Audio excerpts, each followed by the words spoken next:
Alright. Had to get it out of the way. Didn't want to yawn in the intro. No. It'd be terrible. Hey everybody, welcome to season 26 of Spine Chill. I'm one of your co-hosts, John Wolfe, here with one of my other co-hosts, Gary Hotcross, Hello. and 27-time recurring guest, Doug Running Man. Hello. Yay! Aw, thank you guys. I didn't expect that at all. Based on the conversation we were just having, I didn't expect that at all, you know? Yeah. We thought you needed some hype because you sure as hell didn't get it in the comments from the last episode when we asked for feedback. Cool, blimey. Yeah. I feel like we work really hard on this podcast project, and I mean, I know I'm only just a recurring guest, but I feel like I put in a pretty solid amount of effort, so I would expect our loyal followers to have a little bit more of my back, but... Well, I went through I went through all the comments, Doug, and you can trust me, and I didn't find a single person suggesting that you should be a co-host. Weirdly did see some about Linksy being a co-host. Yeah, that was surprising. Well, you know what? We might try it out. Yeah, because I'm not, obviously I haven't even been getting access to see comments on the podcast, because that's kind of a co-host thing, so these guys just got to take their word for it. Remember, you have to be like the publisher to see the comments. Real. Yeah. It's fine. Someday. Well, we've got a great show for you all today. We're actually gonna be talking positively about DBD this week. Are we? That's what I assumed. But with Gary on the podcast, who knows? We're also gonna be talking about some other ASIMs. We got a little VHS news from Doug, from our reporter Doug. We've got some prop night stuff to talk about. Home Sweet Home Survive. Yeah, we have. And anything else that I forgot? Did you mention prop night? Yeah, we got a tidbit of that, and then maybe a little bit of Evil Dead, right, Doug? A crumb of Evil Dead. Just a complaint. Oh, I look forward to that. Okay. Yeah. Great. Do we want to start with DBD? Yeah. How have your guys' weeks in DBD been in the land of the entity? Well, I started playing again. I only played for like 4 hours or so on Thursday. First time I've played DBD in a month, as it turns out. And I linked my Epic Games to Steam, so I was playing on Epic Games. And it went okay for the most part. How's your MMR? Because obviously I've linked mine, and it's put me in the ground. Like, I'm at dirt level. I was looking forward to that possibility, but it did not do that. It seemed to put me in a similar MMR to where I was before for Survivor. And for Killer, I went up against nothing but 4-stack death squads. So I don't know I guess it went up. It seems like it reset to like maximum. I don't know. Maybe that's what I've got too, but I'm just really good. Yeah, that's a great I've watched a lot of Gary's streams recently, and I'm not going to say that's not possible, but seems a little suspicious. I've never played Killer so much with my head, like my brain just switched off. Yeah. How's that gone though, John? Like has it been fun going against like the Swifts? Well, I mean, you take a month off Killer and then try diving back in against 4-stack Swifts. It's not great. Yeah, I think something I've noticed is with the blood rush that's going on right now, it seems like there's a lot of Survivor teams that are playing for money out there. My games have been really, really high impact, high speed games. The gens are going quick, meta builds, stacking. Yeah. Guys will stack the flans and then just come in with like a death wish on the gens. And so I don't know. I have heard, some people have talked about linking their Epic Games and losing MMR, like with Gary and Spooky Loops got hit, Trickster Shadows got hit. But then more recently, people that have switched over, I know Sinnoh did it. John, you just did it. They've noticed the opposite, that the games seem even harder. So it's like potential that there's like something, they've raised some sort of cap. I don't know. It seems like at a minimum, you guys are probably working with the same MMR, and then maybe there's just like also the game is in a really competitive state right now. So I don't know. Yeah. I mean, I haven't played it in a month, so it's hard to tell, but I certainly didn't go up against people with one perk freshly installed or anything. Wasn't it supposed to have regressing MMR if you took time off now? Yeah, I have not noticed that to be the case. I've heard that's supposed to be the case, but I don't think that's accurate either, because I went like almost a month without playing Killer, and when I went back, it was the same exact matchmaking. It's one of those features that I suspect never actually went in. Like I think map rotation's still not working. Like, how it's meant to be, you don't repeat maps. I haven't seen it. Not without a map offering. I haven't seen a single map repeat since I've been back. And I have been playing a lot of DBD, like 60, 70 hours a week of DBD. I had a couple of map repeats when it first went in, but I'm not paying enough attention now to keep track, if I'm being honest. Mm-hmm. Gary, in honesty, that's crazy. What? Well, your comment about the MMR thing earlier, I just figured maybe we were on one of those kind of days. I'm just theorizing. I don't know. I don't know the answer. Fair. I trust that behavior wouldn't bug something like that. I think I'm just really good at the game. All right. So John's MMR feels normal. How have you been enjoying your Dead by Daylight experience, though? You know, so I played about 2.5 hours of Survivor or so, and I didn't get a single killer that tried to turn the match into 40 minutes by 3-genning. Oh, that's good. So that was nice. Yeah, that was nice. And I had pretty solid teammates for the most part, and, you know, died some, escaped some, just had pretty much normal matches. I did terrible with looping because I'm rusty, you know, hadn't played in a month, so there were a couple times when I just went down like a potato, but yeah, they were fine.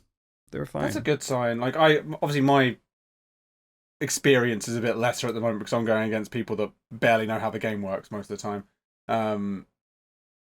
But it's nice to hear that the free gen thing may be dying down. Maybe is DBD healing?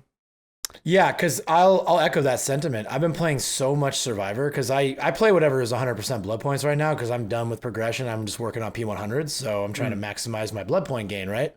I have been 3-gened intentionally in, I would guess, somewhere in the realm of 100 hours of DBD in the last 2 weeks. I've been 3-gened intentionally like 2 times total. And I've been playing like 80-20 Survivor. I still play Killer when it's bonus, but I would say that I don't know if it's maybe people reacting to the PTB where they're kind of gutting the kick perks, but I had two games where they were like obviously a Skull Merchant or a Knight that was playing the 3-gen specifically, and one of those happened this morning. It wasn't even, you know, it was like it would have been one had I not played this morning. So I do think maybe the meta is healing a little bit. I don't know. It could be the people that have played in that incredibly boring way have gotten bored and walked away. Perhaps playing a different killer, maybe they're just changing their builds out because like they're bored. That's a good sign though. That's good. I think also when there's a new killer release like Skull Merchant, immediately afterwards and for the next couple weeks, people tend to get people that don't normally play DBD through the full rotation of seasons. They come in for a couple weeks, check out the new killer, and they play like that. Because they're not normal like regular players, and so. Maybe that's what we were experiencing. I will say what is surprising is that Skull Merchant is still around. Mm-hmm. Like, I thought she'd go quicker than Sadako did. But people like the Skull Merchant, apparently. Yeah, I got, I think, like 2 or 3 Skull Merchants the other day when I played, and that was more than I was expecting. And they didn't just, like, camp a 3-gen with drones. They were playing normally. So it was like a unicorn out in the wild. Saw it multiple times. Yeah, I still see a fair. I'd say I see Skull Merchants probably around the same frequency as you see like Knights and other mid to low tier killers, Trappers. Like I would honestly put her like within like the Trapper pick rate. I don't see her a ton, but I do see her enough that she's not like a surprise when I see her. But not like when that chapter first came out, it was like the Skull Merchant after Skull Merchant after Skull Merchant. So it's died down a lot. Still really boring to play against, even when they don't 3-gen, though. I'll be honest about that. Mm-hmm. I don't enjoy it. Yeah, I don't really like the counterplay for the drones as Survivor. It's just, Same. I don't know. It feels like damned if you do, damned if you don't, a little too much to me. But it's a minor complaint at this point. As long as they're not just like camping a 3-gen, I'm happy. I'll put up with it. Yeah. Yeah. But that's good. That's good to hear that we're all kind of experiencing more of a steady meta. Normal.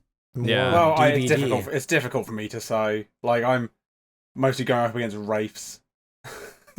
Yeah. Yeah. That's pretty funny. Although I'm starting to see some, like, pyramid heads and stuff now. Like, I'm getting to my MMR's improved to the point where people have bought killers. So that's a good sign. That's good. Yeah. DLC games, poggers. It's gonna be interesting to see how long it takes to basically recover my MMR. Because I'm basically 4K'ing every match as killer.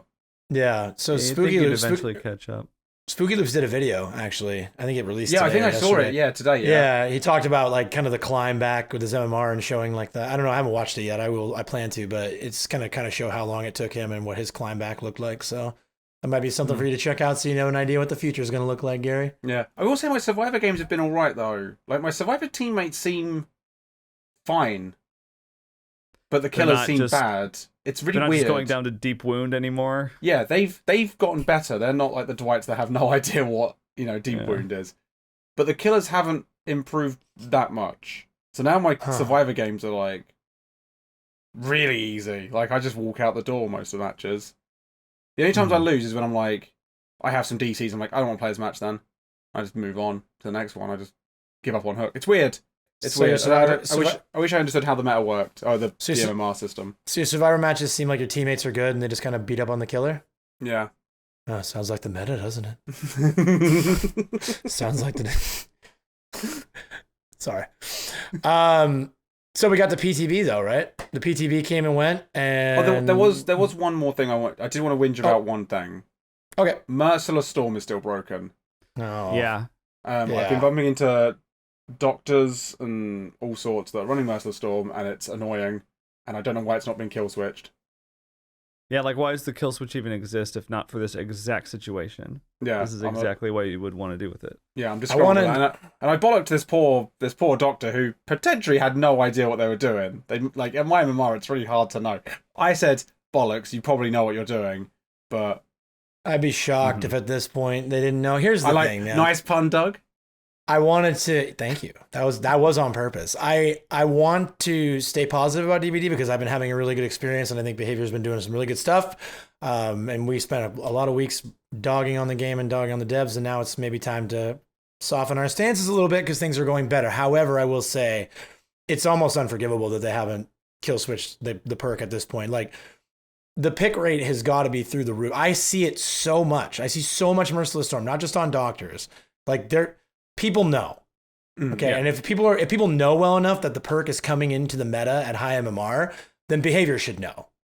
It's been reported. It's been brought to the table. And again, like John said, why even have a kill switch if there's a very obvious situation where a perk needs to be kill switch and they're not going to use it?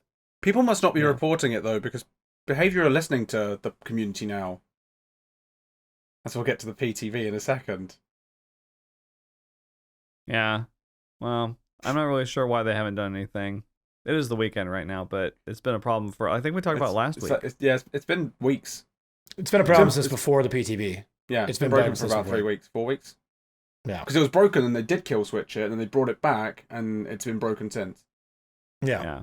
So I think maybe... doesn't know, like, isn't it like resetting gens, basically, if you miss skill checks? So what I was going to say is it's possible that the reason they haven't kill switched is because it's not a consistent bug. It's a random bug. Because like sometimes if you miss the skill check, it resets the gen potentially all the way down to 0. But even the amount it resets isn't static. Like sometimes it drops at 40, sometimes it drops a little, sometimes it completely resets it, and sometimes it does nothing. So maybe that's why. Maybe because it's not a consistent, repeatable bug, they're not going to kill switch it. I don't know. That's very bizarre still, though. I agree. Like, it's happening consistently enough that it's a problem. Yeah. Yeah. But yeah, so that's just a little thing that's been annoying me. But the PTB, there's been some changes, an update to what's going to be happening with the PTB, which is fresh off you, Doug, saying last week that they weren't going to change a thing. So that's not what I said. Go back to the tape. That's not what I said. Now I will eat the crow here, Mr. Gary, because you're correct. I did say definitively they will not revert any changes. They'll reduce changes. They'll mix up the changes. They won't revert. And what they did shocked even me. And they reverted the baseline healing change, and they reverted the hillbilly engravings changes. Yes. And so huge props on that. That's something that I don't know if I've ever seen them do, is just full on be like, you know what? You're right. We're wrong. We'll stop. I don't think I've seen them do that either. Yeah, so healing will remain at 16 seconds as its base, and the double engraving add-ons for Hillbilly are going to remain as they are. But they'll keep the reduced overheat. So it's actually it's a straight buff for Hillbilly, which is amazing. Which is what they should have done this is what they should have done, right?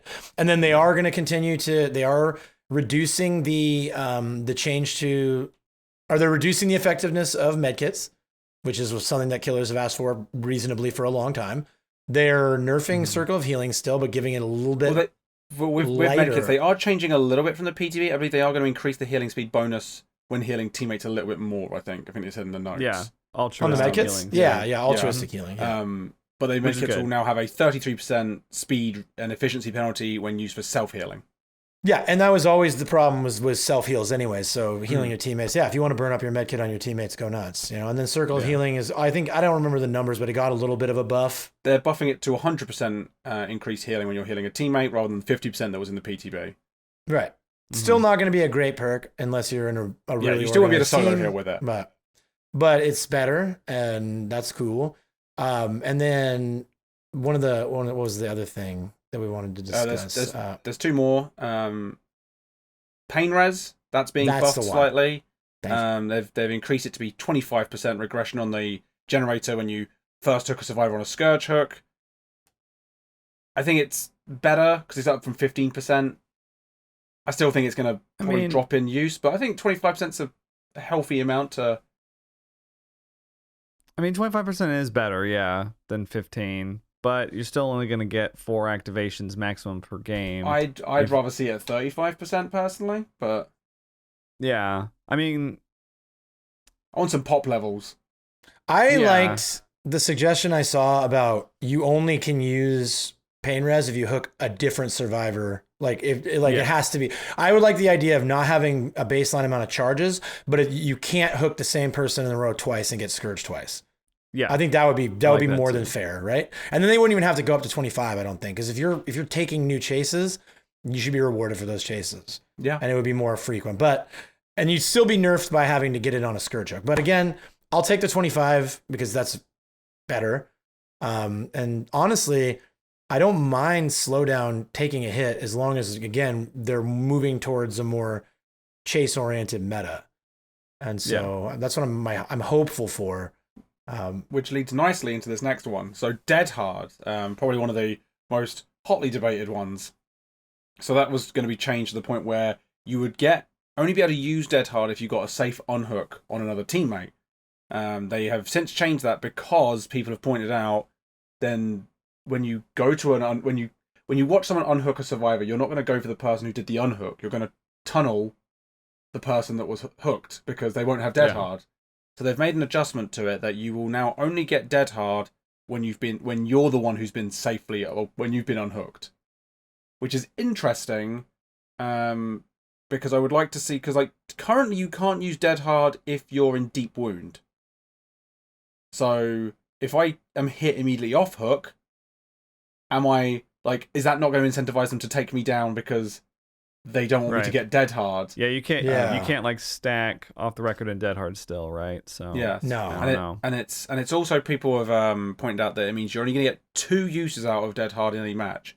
So I think it's a dead perk personally, regardless of if you can use it whilst you're in deep wound. I don't think people are going to run it anymore. And that's not the end of the world, but Sprint Burst is about to make a mega comeback. But you can get more than 2 activations if you get safe unhooks, right? It's just no. If you're unhooked, so you can. I thought it was both. I thought it was both. Now. Yeah, you get it for safe unhooks or I thought they were changing it. So no, I didn't think it was for safe unhooks as well. Oh, I was under the impression that they added. I thought so too. Let's verify that. Yeah, let's take a look at that because that's how I read it. But I only skimmed it that one time when they came out with it.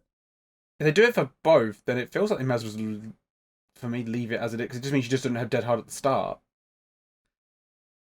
Yeah, your first chase, you don't have Dead Hard. Well, cool. I'll say this as a high MMR killer player, a player that plays against really tough teams. Sometimes that first hook of the game is the most important hook in the game.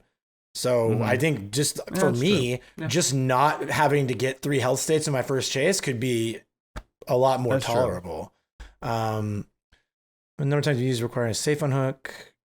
So this was you change Dead Hard to instead activate when you're unhooked or unhook yourself. Yeah, you're right. It's not when you get a safe hook, so it's only 2 times. It's just the one. Yep, still dead.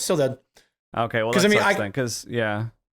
I can see how in theory the idea is okay, you get unhooked and then you have a pocket Dead Hard now, but what will actually end up happening is, like Gary said, they'll just tunnel you off hook, and then you only get one endurance state. Now, if they let Dead Hard ignore endurance, so you could stack it with off the record or stack it with the baseline, that would keep it alive. That means that that would be the ultimate anti-tunnel. Yeah, it would be, and I might even vote for that. Honestly, oh yeah, I'm on board with it. If they want to do that, I'm happy. Yeah, I mean, I can already hear killers screaming on Twitter. Won't, though. Yeah.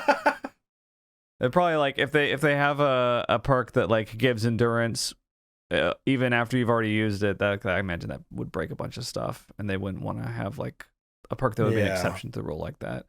That's fair. But I don't know. I mean, is it really the worst thing if Dead Hard just goes away? I don't know. I like Dead Hard. I quite like Dead Hard. Yeah, I like. Yeah, I think I quite like it when a survivor tries to use Dead Hard and fucks it up. Like, that's joy to me. Like, as annoying as it can be when someone does it at the right moment and they get a lot more, distance from you and they get a lot more value out of their chase, it's equally funny when they mess it up. So, I remember, didn't you mention one week, I can't remember who suggested this, but like the idea that like after you use Dead Hard, you're incapacitated for a couple seconds? This was an idea of Mashers, yeah, so that you can't do it under pallets. So, I mean, that seems fine to me. That would resolve the problem as well. That seems like the best fix, completely. Personally. I'm a little bit surprised that they've gone down this avenue of... Like, for me, the thing I don't like about the Dead Hard changes is the perk is now messy. It's too many variables. It's too many things to think about. Explaining that to a new player is more confusing. Right. And the Sprint Burst is very easy. The perk flavor is all over the place now. It's just like... I think I mentioned this last week, but I didn't make my point very well. Was like... The whole point of Dead Hard is, it's like the attitude of David King, like, oh, Dead Hard. We always joke about that. But then he's Dead Hard. Yeah. It's like, you're confident. You can get through this. All you gotta do is dash forward and you can take another hit, no problem. But then they've added this unhook thing, and it's like, well, what does this have to do with like the perk flavor? Now I don't know what it is. And I understand that like there's a lot of perks out there that's like, what's this perk's flavor? I have no idea. I don't know how to define it. And this kind of just joins the ranks of those. I feel like it didn't need to, though. It's just a really weird fix to me. Yeah, it's just messy. Yeah, it's Band-Aid. That description of what the perk does is going to be messy as well. It's going to be like reading a new killer's lore. Be so many bloody words in it. Yeah. Just keep it simple. Yeah. I mean, the survivors that I get are very good at Dead Hard. And so for me, I do see it as a dead perk. Even if there was unhook, re-unhook, or get unhooked, I think that at the higher levels of effort, people are going to use perks that have more consistent activation. So I even if it had been stronger, which it's not, now I think it's really weak. It probably isn't going to be used as much, which to me is a blessing. Because it's like, I don't even hate Dead Hard. I don't want Dead Hard nerfed because I think it's too strong. I just get tired of it being the only exhaustion perk I see anymore. Like, it'll be nice to have a little bit of variety, but that's the problem is like, am I going to see people using balanced landing, sprint burst, Lithe, or am I just going to see sprint burst forever now? Because I know exactly what you mean. Because whenever I go against someone and they use Lithe, I'm like, oh, Lithe. And it's, I think it's more valuable to them. It's more annoying to have to deal with for me. But like, I appreciate that it's Lithe, and sprint burst is annoying. Like, I don't like sprint burst particularly. I bring it. I don't enjoy it. But I think we're just going to see a lot of sprint bursts. 99ing sprint burst is so strong. Yeah. Yep. So, but I mean, I guess we'll be nerfing that next. You'll be using sprint burst when you get a safe unhook or something like that. And the next thing we'll see is behavior will nerf the 99 sprint burst. They'll be like, no, you can't 99 it, because that's the only because that's the skill expression in sprint burst. I've had some survivors that have had some insane 99 sprint burst. But how would they do that? Because like, then you have to change exhaustion. So what, you can lose it whilst running? I don't know. Yeah, I really don't know how they're. And this is all where I'm saying is where, like, that'll be the next Twitter apocalypse, though. Is going to be. And this is what frustrates me, is that behavior are like making everything messy to make it balanced. Whereas like, I think you can just make things fun. Like, Dead Hard was fine. Sprint burst is fine.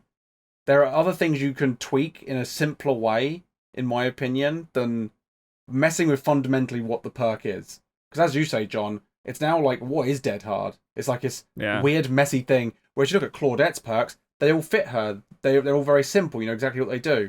Dead Hard is now like a mismatch of just trying to make something balanced. And it's like, well, is that fun?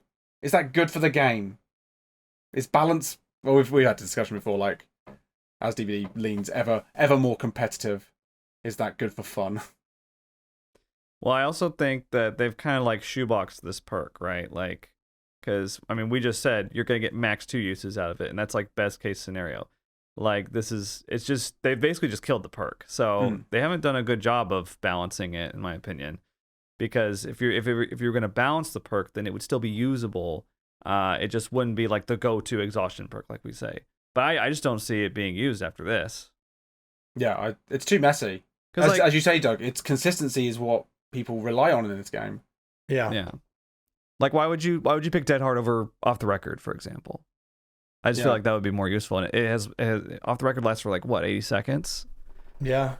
I mean, there's a reason. And you're silent. You don't make noise.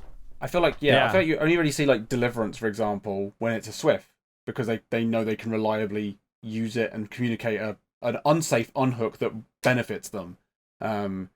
Say, like, look at Power Struggle. One of the most fun perks in the game. No one runs it, because even if you bring it with Tenacity and Unbreakable and all the stuff that you need flip-flop, have a whole build just for Power Struggle, you're still going to only get it, like, once every 5 matches. Yeah. Like, it's miserable. Yeah, so. True. Yeah, it would be nice if there were more perks that were more reliably useful, but not, like, in a game-altering way. Yeah. You know. Oh, well. We're not getting paid to design the game. Yeah. There was one other thing that they mentioned in the PTB change, which I thought was interesting. So obviously Auto Haven Records is getting an update, and they introduced like a fairly unsafe tile. I don't know if you guys saw it. There was like a weird window and a palette. I hate that tile, yeah. Yeah. They even described it as fairly unsafe, and they've buffed it, I believe. I haven't seen it since it's been buffed. I think it's in the PTB now. I haven't seen it, but I'll be intrigued to check it out when it goes live. But I know you just said you hated it, but I don't really mind an unsafe tile sometimes, because then there's other ones where it's like, oh, this is a really safe tile. Yeah, I had an Ada play one of those the new double window with the single palette, but it's like a short palette tiles. You know what I'm talking about? Yeah. I know. So the weird ones that they initially brought into Macmillan, and now they're on Auto Haven as well. Oh, and she played that so good. I was like, and again, I think one of the things that a lot of people have been yearning for in Dead by Daylight is skill expression. And she was able to play that tile so good. I was like, this is a really good Survivor player. Like, they're not just running safe palette to safe palette. This person is like big brain. And so I can see the value in that. Those sort of tiles where it's like, you really, again, you have an opportunity at the higher levels of gameplay to express your skill. I think the problem is that the majority of DBD players don't play at the highest level intellectually in DBD. And so the problem is with tiles like that, at the high MMR games, the top 10%, those tiles are very effective to be used, you know, and for me, it was a fun chase. Like, I wasn't upset that she was playing well. I was like, damn, she's really good. And I'm just really impressed. But I think at most levels of DBD, that tile is just like an instant down for the killer. Like, it's just a bad tile for maybe not a god tier looper or a god tier runner. But hopefully they haven't, like, because like I always fear they're going to make every like loop just feel the same, like the same degree of safety. Because I like when you go into like, for example, the double window vault, these the T walls. Like, I love that vault. Yeah, because that's a great vault. Oh, the LT. I love that tile. One of my favorite loops, because it's like it's risky. It's always a risky one. It is risky, but it's also one of the strongest if you play it right. Well, you can have tactics and strategy on it, which is nice. Yeah. But like, compare that to like the tile that's just a palette.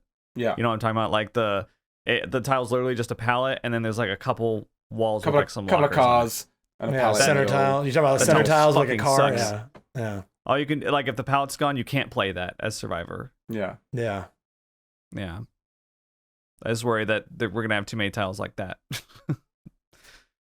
I mean, we have tiles like that. It's not such a bad thing to get rid of more slowdown. Make chases a little bit. Well, this is things like when we're having issues with like balance. I always wonder like why they don't approach the maps as more of the issue. They're sitting there messing around with Dead Hard and pissing around with all the perks and breaking things and hurting the core loop, in my opinion. Whereas the map design, I think, is probably the biggest issue for me. I've recently, Like I was, my Mars in hell at the moment, but I went on the game, and oh my god, I really did forget how many pallets are on that map. Oh my god, I broke so many, and it's like, well, there's the issue. Like, just this map needs at least a third of the pallets gone. At least a third. And then it's just like, if they do that though, they're gonna make like completely unsafe tiles, and then that unsafe tile is going to lead to a face camp. It's going to lead to a killer win. It's just, that's the reason why I think map design is the biggest problem in DBD right now, is that it's just such a delicate thing to balance. And I'm just going to be really honest and tell you, I don't have a lot of faith in their map design department, because we haven't seen a good map release since Dead Dog. Yeah, well, this is the issue. Like, but that's the thing that I would like to see them tackle, instead of like redesigning the way the core loop works and the way that some of the most integral parts of the meta work. Maybe look at your map design. Maybe there'll be some Maybe there'll be some map design guys from VHS that'll be needing a job soon. Then they can hire those guys, because those maps are really good. The VHS maps are incredible. And so if they can maybe tap into some of what they have going on over there, that would be incredible. Because, I mean, I don't know. I think for me, like behavior, like to use the game as an example, there are some pallets there that are static. They're there every time, but they're strong. Why not just make them so they're not always there? Like, for example, you know that room, that dangerous room where, like, until you get the gen done, there's one exit point, and they can, the bathroom, yeah, the bathroom, yeah. You got the double pallet above and the double pallet below every time, why not just make it so maybe you don't always get them? Because whenever either one of those, especially the upstairs room, bloody hell, that's such a nightmare. The only way to play that as killer is just to run around until they drop that pallet. Force them to break it, and then they go to the other one, and then you do the other one. And then they can go to the next one, and then they can go to the next one. And then they go downstairs, and they got the two there, and it's like... Yeah, it's an obscene tile. Like, up and down like that is crazy. It's like, that can be addressed. Like, I know that there's other issues in the game, and you say there might be some dead zones, but there's areas where it's like, this could do with risking being a little more of a dead zone. If only one of those pallets was guaranteed to spawn, and you made, like, the other three, like, it's a random one, there you go. That solves that bit of the map for me. Like, I don't know. Yeah. Maybe. I think just in general, DBD maps need to be less reliant on pallets and more on vaults for survivors to gain distance. Because what happens is a lot of these are tough to balance, because some of these tiles are really strong when the pallet's there, and then they're really weak when the pallet's not. Like that tile that I was just talking about, where it's just one pallet. There's no vault. There's no like long wall. There's nothing that you can really mind game. And so when the pallet's gone, it's tile's done. Well, they could do, as Doug just said, like, one of the last really good map they had, it was Dead Dog. Yeah. Add more breakable doors. Like, some of those vaults on that right-hand side of the map are really good loops until you break the door. Like, it's not a pallet, it's just something different. And then you can still use that loop after the door's gone. But they're still viable. Not as safe, but they're still, like, there's things you can do with it. I do like the idea of breakable walls being added as like a double-edged sword, where it doesn't necessarily always give the killer an advantage. It can also give the survivor an advantage. Like, for example, like the breakable walls in the saloon. Like, there's some walls that are smart for the killer to break, but then you can't break all of them, because if you break all of them, you give the survivors an infinite. Yeah. That type of thing. Well. Like, that's... Yeah, the school and Badham, like, you don't want to break those walls, right? Because then you give the survivors more options. But...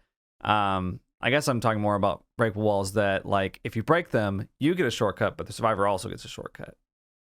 I would like to see more things like that. Yeah. Wasn't expected to talk about this, but yeah, I do think, level design is what they should be focusing on to fix the balance of the game. Because, like, how often do you load into a map and you go, oh, God. Almost every game is killer, actually. As killer, almost every game. Yeah. I can't think of any maps where I'm like, yes, Midwich. Getting an indoor map as Huntress is just like, oh, fucking... God. I swear I get leeries a disproportionate amount of times when I queue up as Huntress. Yep. I swear to God, Huntress and Blight is just like, well, indoor map time. Like every time. Yeah. But and then we talk all about how the maps are so rough and how like maps are kind of like the make or break point in terms of game balance, and then map offerings are still just rampant. So they should be turned off. I'm so fed up of, like, even at my dirt MMR, people bring them. Like, please just delete them. I hate being dragged to a map as killer. I hate it. Yeah. Yep. Yep. DBD. Yep. DBD. But we got off on a tangent. But generally, smiles. DBD feels better recently. We're It's not had a as rough patch, angry but and sad as we were before, No. yeah. I was noting this morning, I was talking to a friend. I was like, you know what? Because what? the way John just said, we're not as sad and angry. That's true, though. Just amused me.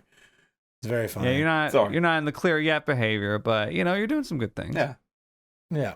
Sorry, carry on.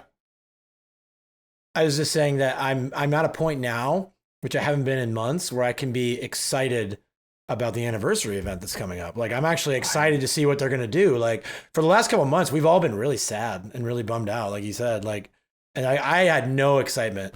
I was just felt dead inside about the anniversary. I was like, because I mean, the game was in such a bad state. And then I couldn't even like think about the future and think about something I wanted to look forward to in DBD because I was just so negative about the game. And I'm finally at a point now where I was having a conversation this morning. I'm getting excited about what we're going to see for that big anniversary. Because, they go big and they always go big for the anniversary. Yeah. On that point, this is going to be a tangent. And John, you can feel free to not want to talk about this. Can you think of another Silent Hill character? Because I think it's got to be a Silent Hill thing just because they're working with them. I just think it's going to be a Silent Hill one. But I can't think of anything that's not, like, because I haven't played them. Well, I mean, I can think of a few. That's all I want. I don't need. Yeah, Pyramid Head is like the iconic antagonist, but Silent Hill has a few other ones from some of the other games that could work. Yeah. You mean like Lady Dimitrescu or? That's Resident Evil, Doug. What?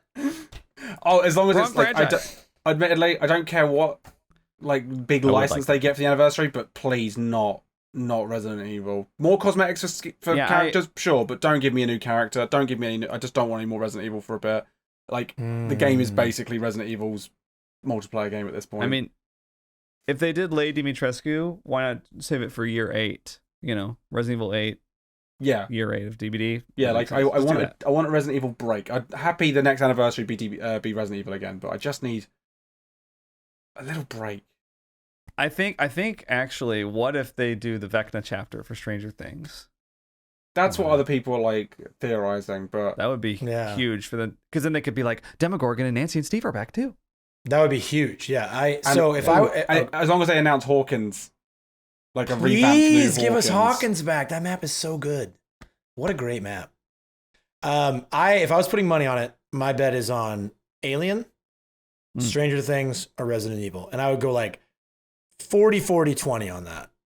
So it's like 40% chance of Alien, 40% chance of Stranger Things, and then 20 would be on Resident Evil. And Resident Evil is only because I just think that they make so much money, and the Resident Evil characters are so popular. Like they are.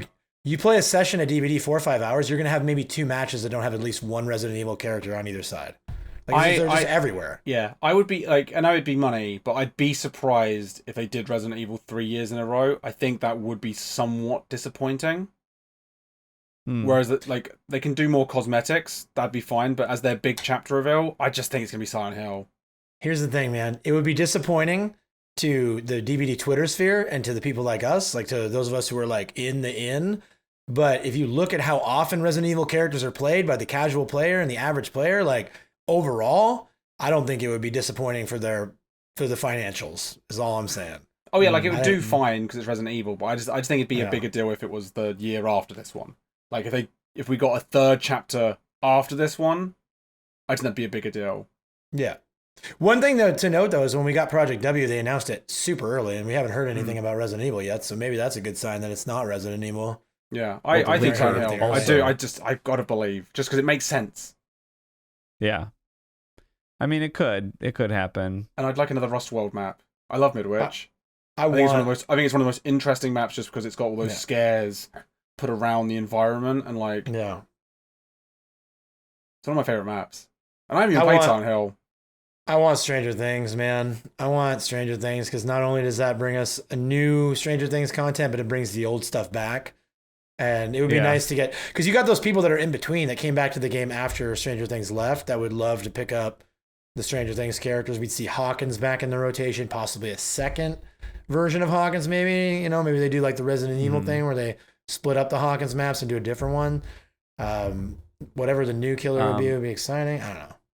Another thing to consider is that the final season of Stranger Things is supposedly later this year, and if it's going to be coming out around the same time as last season, it'll be like end of summer, start of fall, which is just after the perfect anniversary timing, event. right? Yeah. Yeah. We'll Silent see. Hill, or I would happily take Stranger Things. I'd love to have Hawkins back, a version of it, not as it was. I'd like it to be updated. But I think Alien's the most likely. If I'm being honest. Really? I do. I think it would be the cheap. I think it'd be the cheapest license for them to acquire, and I think that it would be the most like, because it would be something brand new. Everything we've talked about is rehash. Resident Evil, license. Silent Hill. I just don't. I think that because I don't think the Alien license right now is as like popular or as lucrative as something like Stranger Things or Resident Evil. I just think that they would be the easier one license for them to get.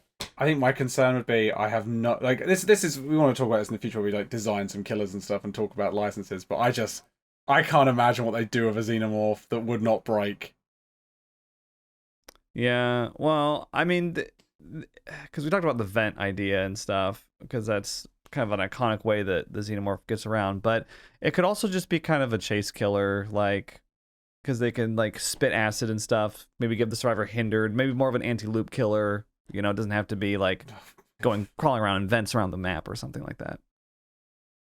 I like the idea of spitting the acid and that create like that hindering or exhausting them, something like that. You can spit it on the pallets and the pallets dissolve like on chase. It takes a little while though. That'd be cool. It would take time. It would take time for sure, but that'd be kind of cool. That would be kind of cool. And then they would have some sort of like kind of built-in slowdown, similar to like a pinhead style mechanic with like the chest bursters. They have to do something to get them taken out before they blow up. I would say I would like a map of like, is it the Nostromo? Is that what it's called? The Nostromo, yeah. Yeah, that. I would like a map in a spaceship. It'd be an indoor map, but it'd be pretty, wouldn't it? Oh, it'd be really cool. Yeah. And they could fill it with like little jump scare things. Like steam coming out of pipes, and you make all the doors automatic. Oh, that'd be cool. We're gonna look out the windows and see space. We're gonna say all this. Space. We're gonna say all this, and then the anniversary chapter, they're gonna be like, "We designed a new 3-gen killer, a zoner, poggers. It's the werewolf you've been asking for." It's a 3-gen werewolf. I suspect the one license we definitely won't see though is Predator. Why not, Gary?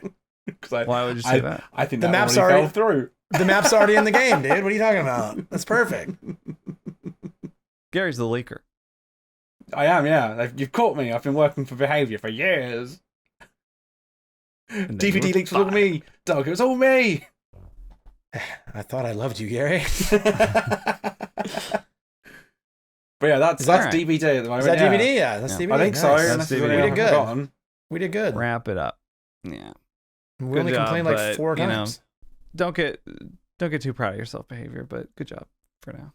Now, I mean, I will say one last thing, actually. I would kind of like to giggle at the community a little bit.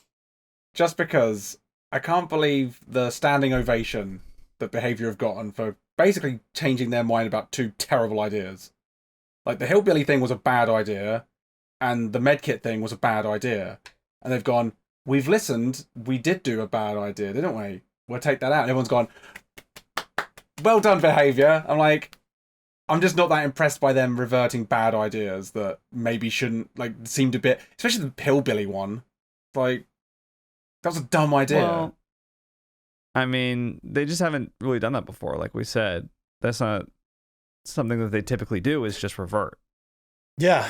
I mean, you saw how confident I was they wouldn't revert, right? I will appreciate that it's growth, but I'm not going to, like, swoon at them for finally listening to their community for the first time 7 years in. Like, not that impressed by it.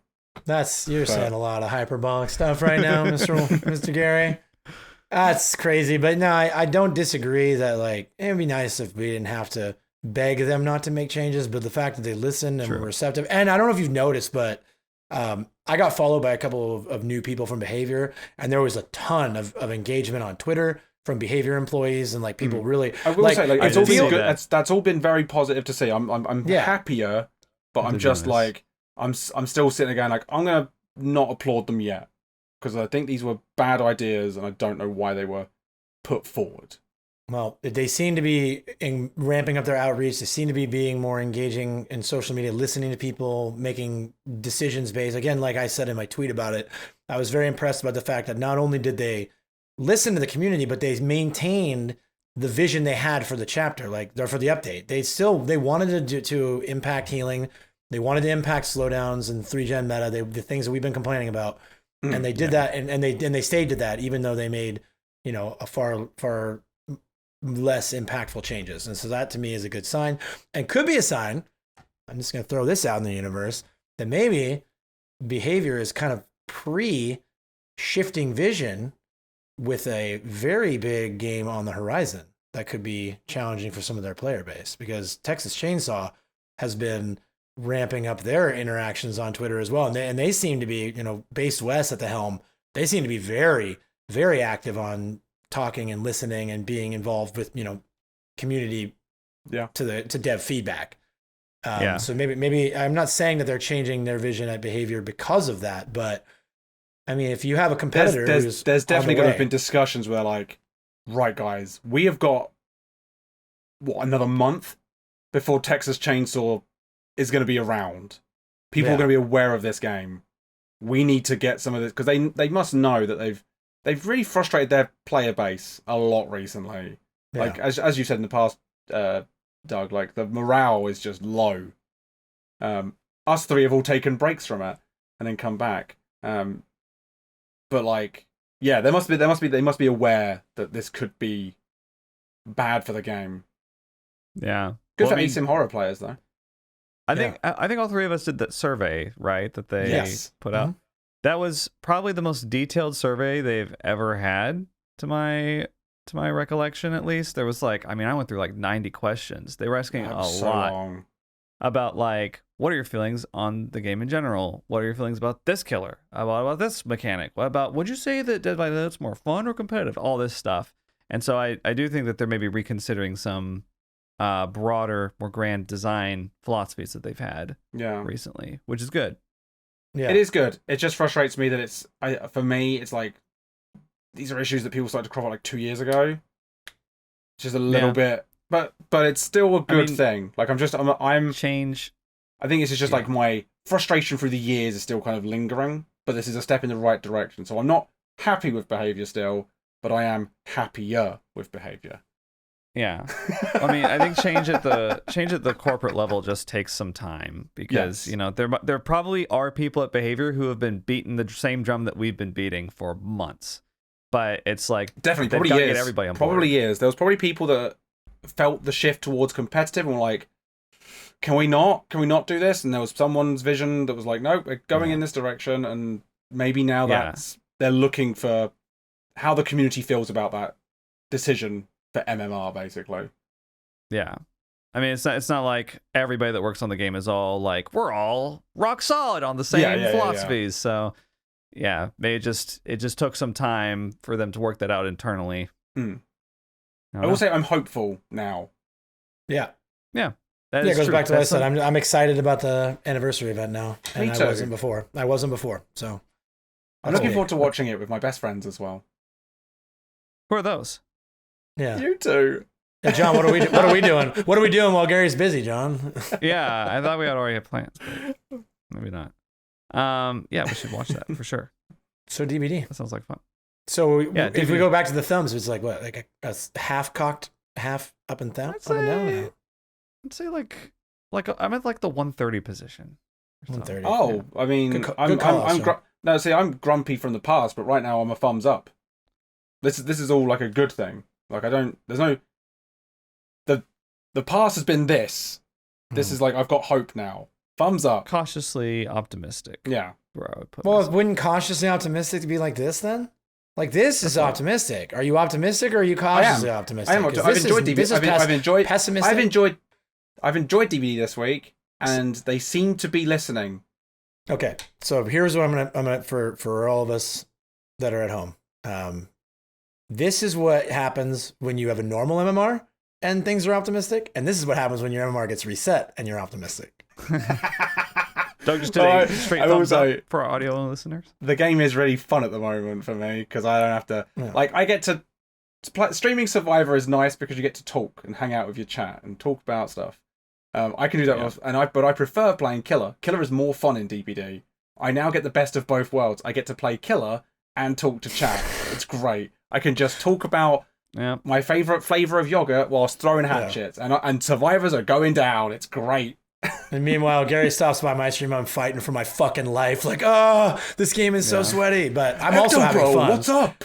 Bro, the gens are so fast, bro. Yeah, are they hacking? My gens never go this fast, bro. I'm very much feeling DBD shift towards a competitive meta at the higher MMR killer games. But I'm not complaining about it. And I don't think that I'm beating the drum of, Survivor's OP and this is impossible. I'm winning games with Bubba at high MMR. I'm playing well, but I'm having to work very hard for my wins right now. And I think that has a lot to do with the Blood Rush, bringing in a lot of efficient players. But I don't think it's a balance issue. And I don't think that the game's only going to get easier with this next patch for Killer. Like, we also don't want to gloss over that. Like, Medkits got nerfed. Dead Hard got completely gutted. Yes, slowdown perks have taken a hit, but I only run 1 to 2 slowdowns on Bubba anyway, so it's not going to really affect me a lot. So, anyways. Exactly. Like during my Killer run on Thursday, I had like a gen kick challenge, and I think I averaged about 1 kick per match. And I was like going for it, but it's like the gens were just flying so fast, and I was constantly getting into chases that I didn't have time to actually go kick them. So yeah, I haven't really been benefiting from the meta right now on the Killer side. Can they please buff oppression? I would love that. I don't understand it. It's my favorite. It's my favorite. Or like give it a gen regression perk. Yeah, I think it's something so charming about it, but yeah. I love when you kick a gen, you hear a missed skill check. There's something about it that just amuses me. Yeah. It must be nice to play against survivors. Must be nice to play against survivors that miss skill checks, Gary. Well, I wish my MMR sometimes they've started to hit them, dog. It's terrifying. Yeah.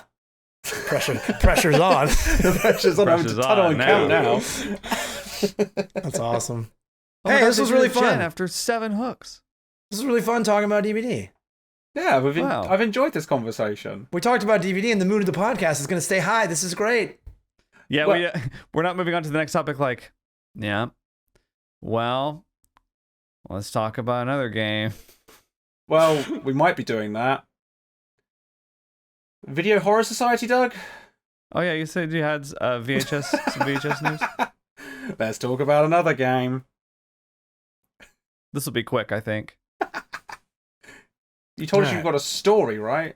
Yeah, so I got a story time with Doug. Gather around the fire. You guys remember a few seasons ago, I mentioned I would love to talk to somebody at Hellbent about the future of the game, the state of the game, just discuss some things with them. And if they were wanting to reach out to me, I did. I got an email from Hellbent. Wow! And I was so excited. Yes. So I opened my email up. Hey, Running Man, this is name redacted from Hellbent Studios. We've just released a new monster called the Anomaly. We're not sure if you've ever tried our game before, but if you haven't, how would you like to try out the Anomaly now with a free code? Yep. Have you played Video Horror Society? What's the problem here? I don't get it. Okay. I spent months on this podcast going to battle for VHS and the Hellbent Studios. I spent it was a war.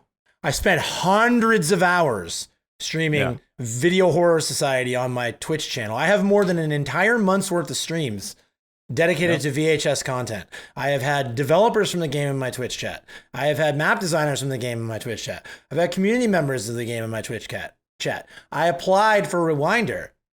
I paid money for the Anomaly. I have 400 hours in their game. How? Okay. And also, just to add on, you're usually the top of the category whenever you do play VHS. Yeah.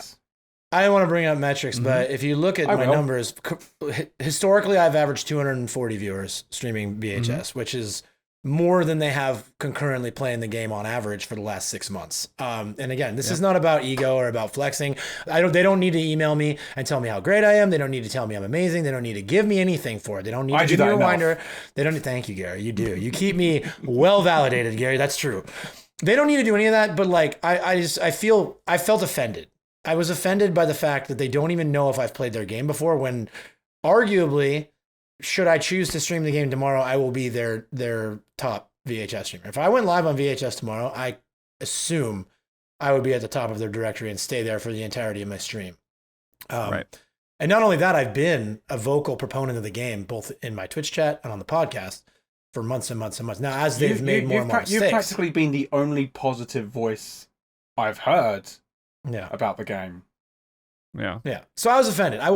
It's just like, and we talked about a lot of Hellbent L's, but like, I don't think it takes a lot. I got the same email. I had a friend who got the same exact email. It's a stock email that they just sent out to a bunch of DBD streamers to try and get them to play VHS, which fair. But like, how long does it take to look up a Twitch tracker / Sully Gnome and just check and verify the person's played the game? Because if they had done that, they could easily tailor their email to like, hey, you've never played before. We'd love to see you try it. Or, hey, we saw you've played it for 30, 40 hours. We'd love you to try it again. Hey, you've played it for 230 hours. What are your thoughts? What could we do different? There's so many ways they could have used that as a benefit. And what they did is, I would feel like myself, I'm just one person. Like, I feel like there's a lot of people who probably felt slighted by that email if they received it and had streamed the game, right? I get the mass email thing, but I think it's a terrible idea. I don't know why people do it. Like, for a game like VHS, which needs to build positive rapport, it's better to be personally emailing people that you think will benefit your game, rather than just emailing every DBD streamer, minus me. I didn't get one. I didn't get one either. What? No way! I didn't know that. You guys can tell I didn't know that, right? Like, that's probably not. No, good I acting, didn't get one. You didn't. And no offense, Gary, you're wonderful. You should have got one too, for sure. But like, I get it. John's a bigger deal than me. It's fine. But I mean, they never gave me a beta invite either during the 9 month. My point is, if you're going to blanket just email everyone, actually blanket email everyone, like, people like John who has a huge audience. Huge multi-platform audience, right? Like, that's insane to me. Or you can cater to specific people that are going to benefit your game. They did neither. Yeah. Well, useless. And another Hellbent L. My thing too is that, like, the VHS community isn't that hard to keep track of. It's not like there's thousands of VHS streamers. It's like I don't have time to look through thousands of profiles. There's really not that many of them. I mean, I could get you a full list of people that have streamed VHS in no time at all. There's resources out there to do that. So like, it's really inexcusable to me that they didn't know that you're a prominent VHS streamer and almost always at the top of the category. I can only like to defend them a little bit. I can only assume it's a small company. They're probably not making that much money. They've sold the Anomaly, and there's like tops 200 people playing it, most of which probably earned the money in game to buy the Anomaly, right? So they've probably not spent that much money on it. So maybe they don't have a community manager or an influencer relations manager that they can pay. That could just be Jerry from programming or QA that's just doing what he can to try and help the game. So to defend them a little bit, they probably just don't have the resources to pay someone to check out the top 100 people that have played VHS in the last 2 months. They probably just... Yeah, I mean, I understand that, but at the same time, with the way that VHS is going, however much work they're actually putting in on the game, it's not going to mean anything if the numbers don't reverse on the number of people playing. The only way that's going to happen is through creators. Yeah. It's just full stop. Agreed. With the game, whether the game is going, and they've been dropping the ball on that since day one, their relationship with creators. Yeah, I think it posted needs to be more of a priority. Just before we started recording, I posted in our Discord, in the Spine Chill Discord, that like I think that the top priority they should have is finding like a person, either a new person or getting a person who is adept at influencer outreach and like, or a community manager of some sort, somebody that like is more in tune with what's happening in the VHS community and what's happening in the asym community, and finding people that can serve to build the game up. Like you said, John, like we need influencers are the only way people are going to play this game. And like I have convinced a lot of people to try the game in my months and months and months of hours and hours and hours of streaming their game. Right? I have people coming in. I thought you've played it before, Doug. I mean, I recently heard a story that. Exactly. It's like, why? What purpose did that statement serve? You can only offend people at that point. Like, I don't understand. That's why I'm saying, like, I do kind of at least have 2 Excel spreadsheets that says people that have played it and DBD streamers that haven't played it. You look at their metrics, you see if they've actually streamed it, and you just have. It's so easy to do it in an Excel doc. You could have it in the same Excel. You just have to go through and check a metric. If they haven't played it, we'd love to have you. And if they have played it, we'd love to have you back. It's a sentence change in a stock email that is going to officially not hurt anyone's feelings or upset anybody. But saying we're not sure if you played it or not, you're literally revealing to me in this email you've done no research. You're just sending me a standard blanket email. Yeah. And that's when you're a person who again has invested in the game like I have, that's offensive. It like personally offends me. Yeah, you're one of the most outspoken people in the VHS community. I mean, there's full stop. I mean, there's really no. I find it completely inexcusable, but I'm trying not to go in too hard. Right. So on that note, tune in for my VHS stream tomorrow morning. I'm gonna go live and see if I can get them to notice me. I mean, this will be going up after that's happened. Yeah, this is also Kappa, what I just said. So, I couldn't tell. I was like, I know. Sometimes I do that. No, I don't know. I might stream it. I might not. If I do, I don't know. I'm gonna be really honest with you guys. Like, part of me really wants to like reach out to them, like, and try to help them or try to be involved with the game on some level because I do have passion for the game and I do want to see it survive and I do want to see Hellbent do a better job. And then part of me just wonders if it's like even worth it, worth the time, worth the effort, worth the energy. And that's kind of the battle I'm fighting inside right now. I can understand because there is parts of the game that I really like. I still think it's probably the best designed in terms of balance. I think you're right, Doug. The map design's awesome. The monsters are really cool. The aesthetics are nice. It's got a lot of nice assets and graphics. The UI is miserable, and I would like to change everything about it. But aside from, there's lots of good things about the game, and I understand that feeling because I almost want to reach out and be like, I will do your community outreach because someone's not doing it right. Yeah. But as you say, I don't think it could be a waste of your time. Yeah. I don't know if they're that passionate about it sometimes because of that email to you tells me that the bare minimum, as far as I'm concerned, isn't being done. I don't doubt their passion for the game. I doubt their ability to allocate resources. And I think that their passion is in the game design and in the balance and in the maps. Like you see it in the way that the game is balanced. You see it in the way that the maps are designed. You see it in the way that they pour their heart into every character design.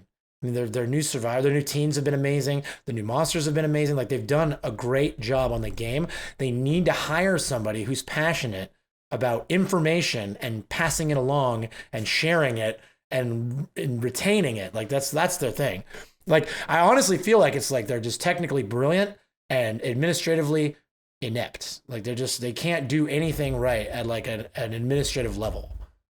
Yeah, whether it be feel like that. Whether it be, punishment and circumstances, whether it be communicating via social media, whether it be communicating, it's a nightmare.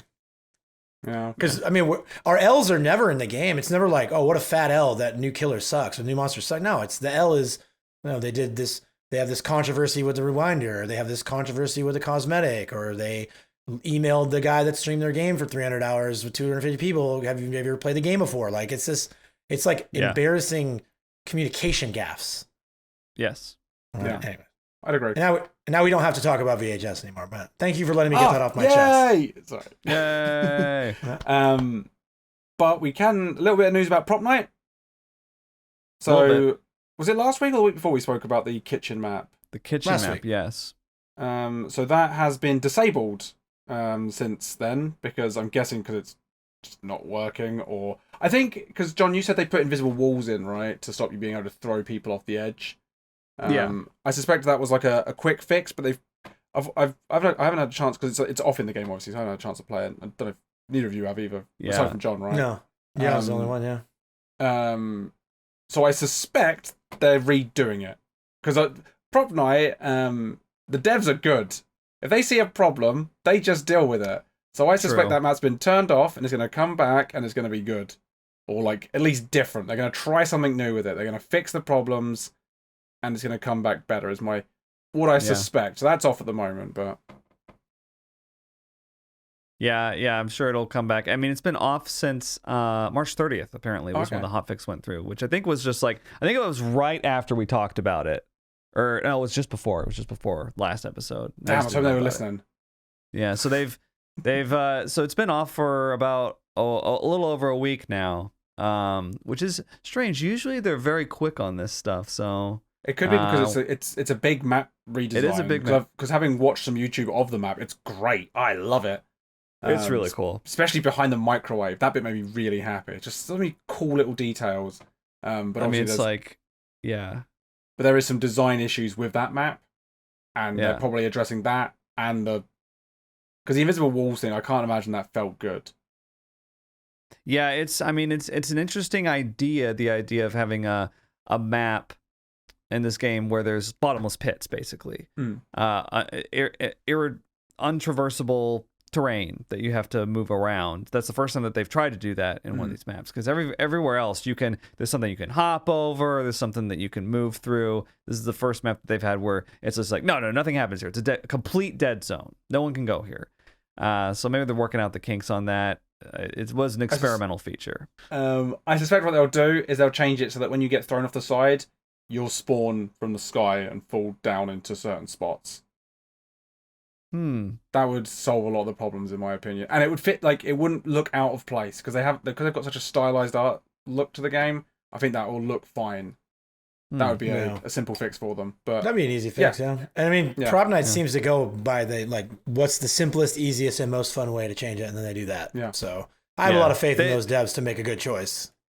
You know what's interesting about Prop Night? I feel like they have a very Fortnite way of approaching their game design, which DBD could benefit from. It seems like the priority is always like, what's fun? What's something crazy we could do? Let's make them play on a kitchen counter. What the fuck? Yeah. Why not? Yeah. Put that in the game, you know? Dude, let's make them play on it. It's the highest devs in Point Horror ASM, man. I was playing Fortnite the other day, and we went to the mega city, which is where it's got these like grind rails that they just put in. It's so much fun. It's so much, and me and my team we just hung out on the grind rails after we killed everybody, and we're just like, I'm grinding, bro.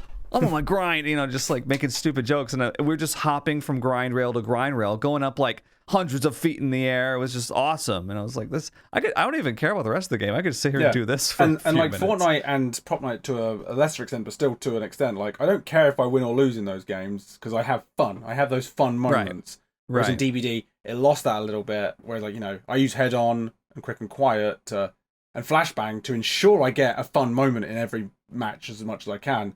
But the game itself, you're right, it doesn't feel like they focus on making loops fun. They focus on making them balanced, making the game competitive, and that's going to push certain people away. Whereas I think they kind of want the Fortnite crew. They want people that enjoy a bit of Prop Night, a bit of chaos. The game is so chaos focused. I know we're moving back onto DVD, but I just think it's a good point.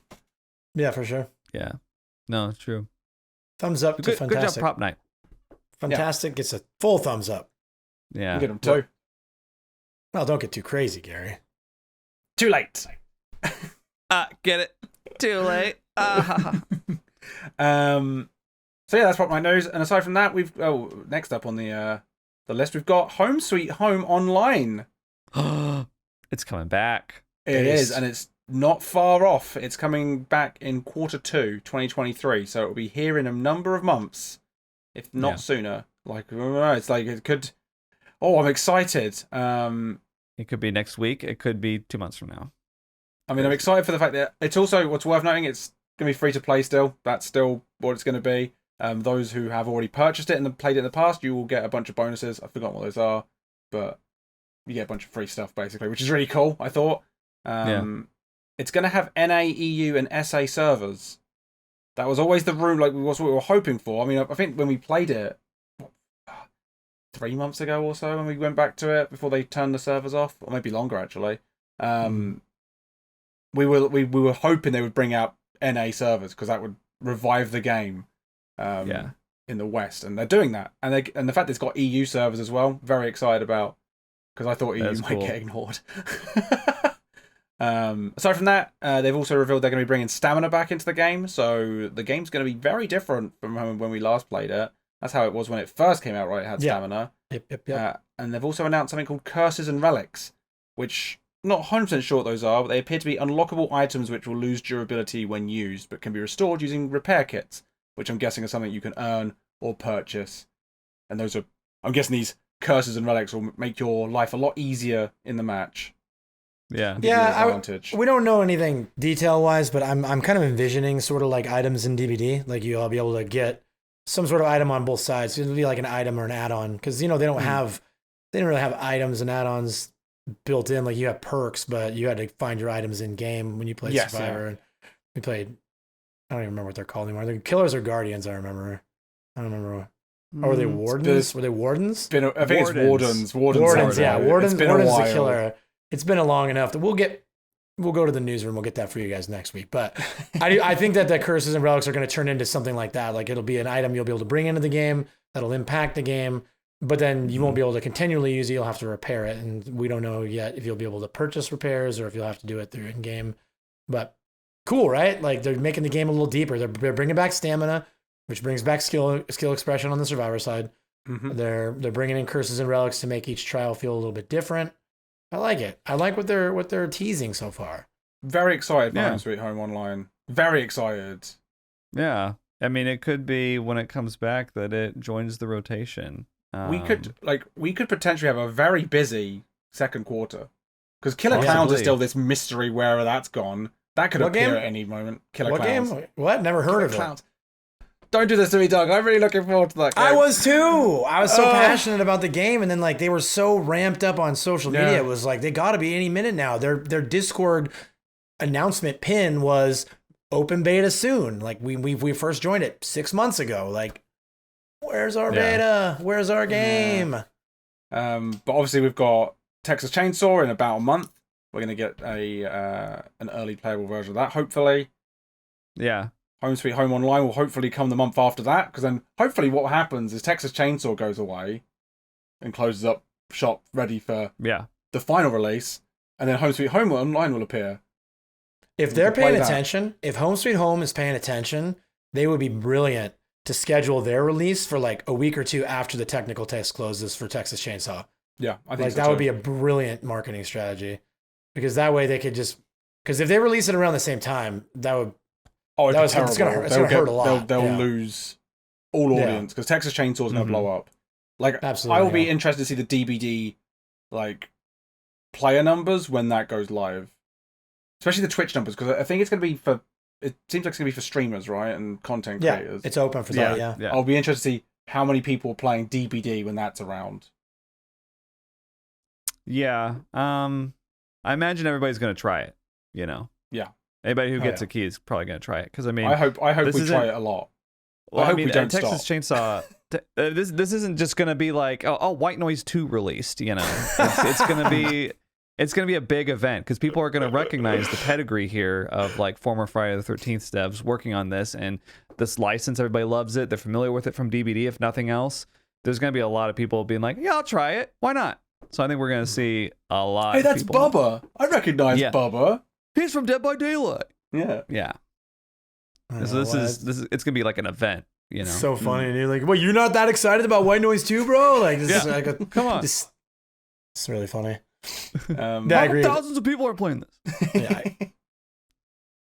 So it's looking like a very exciting time for ASIM, especially if DBD is like realizing this and they're going to improve from it. Like, this is what we've always said, isn't it? Competition is good. DBD, like VHS and like Prop Night, unfortunately, and these other ones, they haven't been the competition that DBD needs. But I think Texas Chainsaw could be it. I think Killer Clowns, if that ever decides to appear again, and Home Sweet Home Online, I'm very excited. Man, there were some die-hard Home Sweet Home Survive players, right? Now it's Home Sweet Home Online, but before that, that game was being held up by some content creators who were like all the way in. And these are smart guys. These are smart guys and girls, and they're people that are like really, really ASIM savvy. And if they saw something, and I enjoyed the game as well, but they saw something. I mean, I think Home Sweet Home really does have a chance to make a mark out here. Yeah, I think the rebrand's really clever as well. Yeah, and and it stayed popular overseas. Like, a game still had they released a ton of new monsters, new killers, new wardens. When we went back to it, I couldn't believe how much they'd added. The game's doing well. Like, it's got a healthy player base. And now they're bringing it back to the States and back to the EU. So let's see. I'm cautiously optimistic. I'd say my thumb is like probably right here though. My thumb's up. I'm like all or nothing. You're the sunshine guy. You are all or nothing. That's true. Like, I'm a little bit hopeful for behavior. I'm hopeful. And then with all this stuff said, we have another like potential like boon to the horror asym community. Ghostbusters news? Sadly, no. Oh. I'll be honest and tell you that earlier today, I was brushing my teeth and I was like, I miss Ghostbusters. Like, me too. Randomly, I want to play it again. But no, Evil Dead is coming to Steam, and they're coming along with what they're calling their biggest update ever. So it's a major update, Game of the Year edition. They're saying which is funny to think about. I stole this from Alucard. But can you really release a Game of the Year edition for a game that did not win a Game of the Year like anywhere? No. It feels very weird to call it Game of the Year. I think even if it didn't win Game of the Year, I think it's okay if it was in the running, if it was in the discussion. You know, it's like God of War Ragnarok, Game of the Year edition. Okay, fine. It didn't win it, but sure, you can release one. It won it from someone. Some website would have given it Game of the Year. Well, I don't know if anyone's given Game of the Year to... Did any other horror asym come out that year that would like challenge for Game of the Year? Because maybe they're just talking like the category, asym category. Oh, yeah. Like, we're Game of the Year because we were the only relevant game that released that year. Huh. It was last year that came out, Playtime. Right? Yeah. Project Playtime, Project Playtime came out, which has done better. Has it though? I mean, I don't know. It's free to play game. You never know. Tell. Well, speaking of Game of the Year edition, old Game of the Year hopeful Evil Dead on Friday night went down randomly, and servers were inaccessible for like 18 hours. So, wow. Did they say why? Time. Did they say why that was? I know DBD had some outages the other day, but they were very short. It was like was that over the weekend or was that? Yeah, it was last night. It was last night. Maybe it was Saturday night, not Friday night. It was last night because Sino and I logged on to play and we couldn't get in. Oh yeah, because I was hanging out with you, wasn't I? Yeah. And then we went to the Discord, and then there was like tons of people saying we can't log in. And then when I woke up this morning, I saw that services had like just been restored. So, ouch. Yeah, Easter weekend's a rough time for that to happen. Yeah. Ouch. Yeah. I mean, the game's already in such a really, really bad state, meta-wise and player-base-wise. Like, nobody's playing Demon. Survivor queues are infinite. There's bugs in the game, persistent bugs that have been in since the last patch they haven't fixed. It's been very rough. And I look at this April 24th patch as a make-or-break patch. Like, this is going to decide whether Evil Dead is going to live or die, in my mind. They're going to need to hit a home run with this patch. Because Steam's not going to save them if they're leaving bugs in the game for 2 months. Steam's not going to save them if the game balance is... I mean, you guys saw... I didn't play Resident Evil Resistance, but you guys played Resident Evil Resistance, and that game died off quick, right? Yes. Yeah, that... Within 6 months. When people... I remember the second I smelt blood in the water, when they were released like their first batch of like kind of ridiculous cosmetics after Nikolai was already trashed. I was like, this is the fix. This is the update is the meta's terrible and you're releasing these cosmetics. I quit. Oh yeah, was it those luchador cosmetics or whatever? Yeah, was it after that? That they may have been later on. They started to release like mascot outfits where people were dressed as animals, which were adorable. They were adorable, but the game was like Nikolai was just ruining it. It was guns that were the meta, and I don't know. It was just miserable. So I quit. Wow. And then a lot of the player base quit immediately, and I think it was down to like 100 players on Steam pretty swiftly after that. Yeah. For a Resident Evil game, that was a huge drop because it had like they hadn't marketed it very well, but it had a player base. It'll be nice to have Steam charts numbers for Evil Dead when it comes out. That is true. We'll be able to keep a better eye on what the player base is looking like and be able to estimate. I would still assume Epic Games will have a lot more active players. Well, it's because Epic is its default home now, isn't it? Like the major players are on Epic with it. I don't know. I think that's new ones, actually. Did they say if there's going to be cross progression? I don't think that they did. Let me revert that. I haven't heard anything. about that, so I don't know. They might have said that, but I don't know. Okay. That'll be a really interesting. We can look into that. I hope so. Yeah. Because I'll play it on Steam if they do, as long as I can. Yeah. Well, I have my hours already on Epic Games. I'm kind of weird about collecting hours on platforms. I can just leave mine logged in on. I can just leave mine logged in on Steam for 300 hours and get caught up. Just let it catch up. So like, there we go. Yeah. Just write them down and be like, okay, so this is how many hours I have to have it up in Steam to catch up. Yeah. I'm crazy like that. You guys have no idea how crazy I am about that kind of stuff. I'll do it. But no, I just never really thought you cared that much about hours. You keep your DBD hours so secret that I didn't think. What's the point of having an hour count where you don't share it, Doug? Because it's for me, Gary. I don't need other people's validation. It's for me. I won this trophy for me. I won this trophy for me. My Twitch shirts are for me. Actually, not for people. weirdly, on the topic of Resistance, I got a weird Steam booster pack for Resident Evil Resistance the other day. I got like a little icon like in my inventory. I was like, for Resident Evil Resistance, why are you giving me these? Is that the Resistance version of like, hey, we don't know if you've ever played our game, but come back and check it out again? I think Steam did some weird thing, because I know some other people got some booster packs as well, but not for Resistance, for other games. But just thought, what weird timing. Yeah. Right. Yeah. Just like such a... I didn't get a Valerie card, so I didn't care. Oh.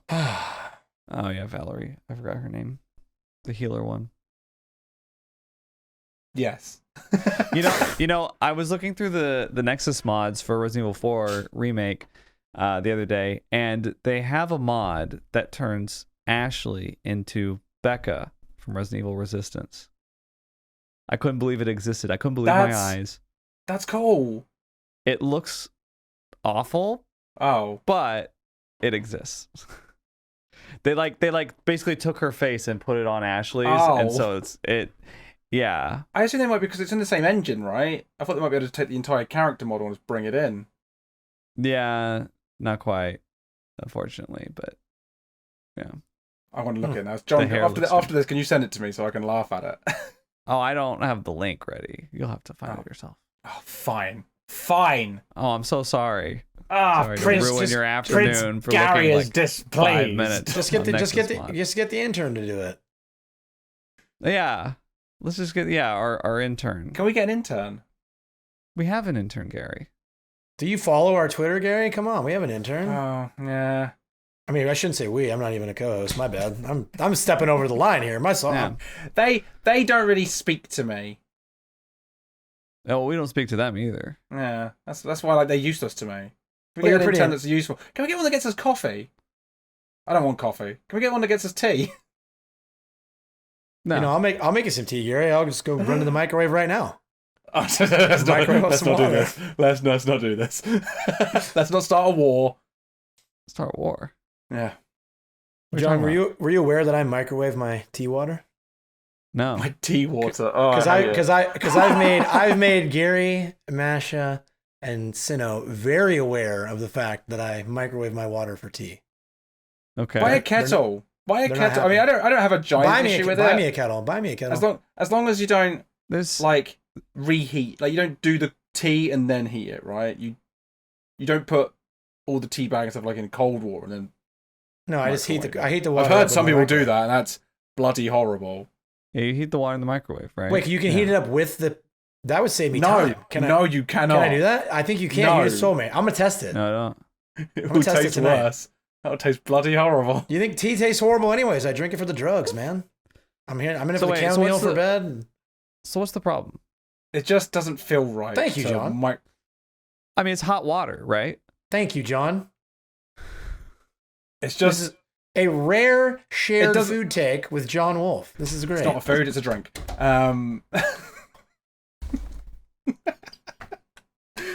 It's fine. It doesn't upset me that it upsets others more.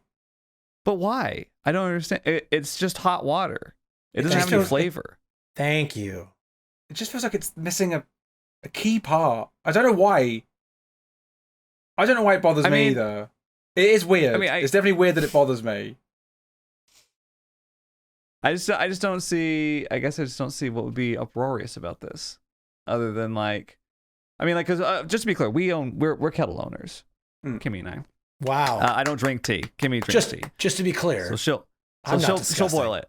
I'm just saying I don't microwave it, but I don't see any. I mean, you gotta get the water hot somehow. Well, it's like the microwave isn't gonna do it justice. Like the kettle will boil that water up. Like if you boiled your water in a saucepan on the stove or something and then poured it over the tea bag, that would make more sense to me. That would be better. That would take more time. That would be more work and time. Yeah, so you should just buy a kettle. You should buy me a kettle. Why do I have to go buy a kettle to appease? Because you're the one drinking the tea. My British friends. That's I'm just saying to me. It will. I would be excited. I would bring a kettle with me. I get a portable one. When I come visit. But oh no, you're drinking microwave tea when you visit me, buddy. I'm gonna be making your tea every single day. I tell you what, let's do that, and I will compare it. I will know what. Like get some Earl Grey in. I'll get an Earl Grey. I'll have a cup of tea just before I leave, and then when I get there, first thing. Well, no, you make just me a tea. Put it in a thermos, and I'll microwave it up for you when you get here. We're set. No.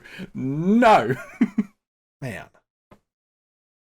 So the people that get angrier about this than you, Gary, what are their arguments? I'm curious I haven't heard their arguments, but I assume it's similar. Oh. That like if you don't, I feel like you're not doing the tea bag justice. I feel like like not involved yet. There hasn't been a tangible argument. So when you make a cup of tea, the first thing you put in is the tea bag. Boiling water goes in afterwards, and then it's floating. But the tea bag's not in the. The difference is just submerging. You've got the boiling water and you're dipping a tea bag into it. It just feels wrong. That's how I did it when I had a kettle too. What? I would pour the kettle water and then I would drop it in there. Why? Because it's got a little handle on it. You dip it in. It's made for that. Yeah. Wait. I'm so confused right now.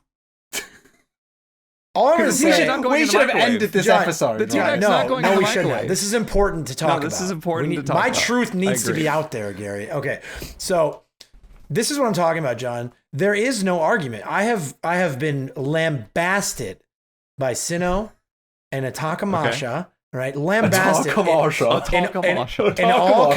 all caps, lambasted in my Twitch chat, in DMs, on Twitter. There has not been a tangible argument yet. Just I'm disgusting and what I'm doing is wrong. They can't tell me why.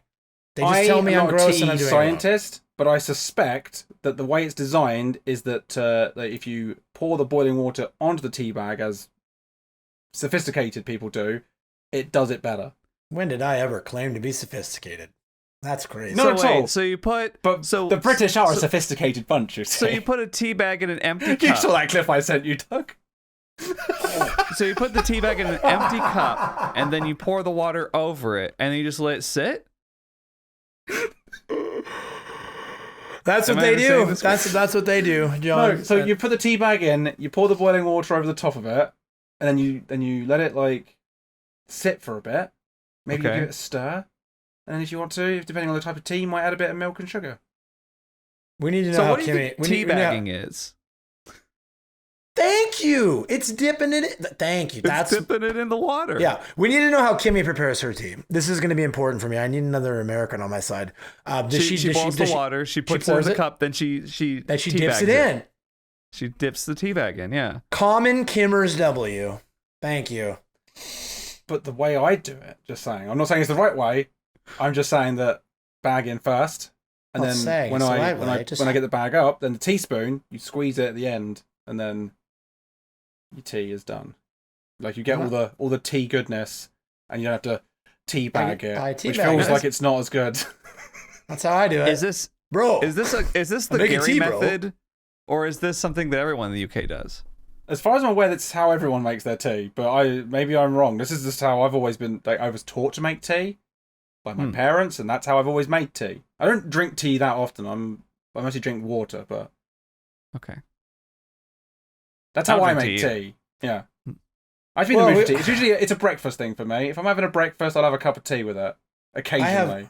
I have a feeling this is going to be discussed in the comments of this season. So I hope so. Looking forward to discussing this further now. Seno and Atakamasha's. Atakamasha. And you said you weren't sophisticated, Doug. That pronunciation was magic. It's wizard. Thank you. I deserve that. Thank you. That's how I heard Atakamasha's name said on the tournament one time. So it must be right in the fog. Yeah. Takamasha. Oh, I remember that. That tournament was so fun to watch. And see now and a Takamasha. See now a Takamasha and the hot. The hot. I was trying to set up with the hot, and John sniped it. It's okay. It's okay. No, you did great, John. I'm glad. It just wasn't as funny as if Doug would have done it. That's not what I said. We're on the same side for once with the tea thing. Can we just stay on the same side? That's true. The episode ends, man. True. Do you remember the boneless chicken wing discussion? Gary trying to bring it. Look, he's trying to divide us, Doug. We're not gonna let it happen. This is why we talk about Gary in the Twitter circle, John. Yes. He'll never know what it says either. Right. Thanks for watching, everybody. No. We got to rub the tea some more. No, yeah. This has been a great season. Arguably our best season yet, I would say. I think so. I think it's been pretty good. It's nice to be positive about DBD again. Yeah. And Asym generally, like aside from VHS, they're all doing and Evil Dead. But Evil Dead might be good. I'm hopeful that new demon might be good. Might be the demon that finally makes you play the game more, because Necromancer's fun, but I need more. Yeah. Mm-hmm. Yeah. Well, we're all feeling good right now for the first time in I think like 4 or 5 weeks at least. Maybe 8, maybe more. Honestly, it's been a while since I've been optimistic about DBD, so yeah, it feels good to be happy again. Great, we're happy. So yeah, maybe everyone should just reset their MMR. That's how they can fix it. I was looking forward to that possibility when I merged my accounts, and I'm not gonna lie, I was a little disappointed when it didn't happen. And it seems the opposite occurred. It's weird because like day 1 I was like, oh, this is great. Day 2 I was like, oh, this sucks. And then day 3 I was like, oh no, this is great. And it's been great ever since. Disgusting. It's a nice break, right? I'm looking forward to finding my ceiling again, though. It was never that high to begin with. You're gonna be fine. Thank you, Doug. I'm glad you believe in me. Well, on that note, thanks for tuning in, everybody. I'm one of your co-hosts, John Wolfe, here with one of my other co-hosts, Gary, the Hot Cross. That's me. And our longest-running recurring guest ever, Doug Running Man. World record. That's you, Doug. World record holder signing off. Oh, another world record. Another world record. Yeah, we're the #1 asymmetrical horror and #1 DBD podcast. Thanks for listening, especially to our fans in Romania. Hugs and kisses. Hugs and kisses. Hugs and kisses. Okay, bye, guys. And we'll see you for season 27 next week. Bye. Bye.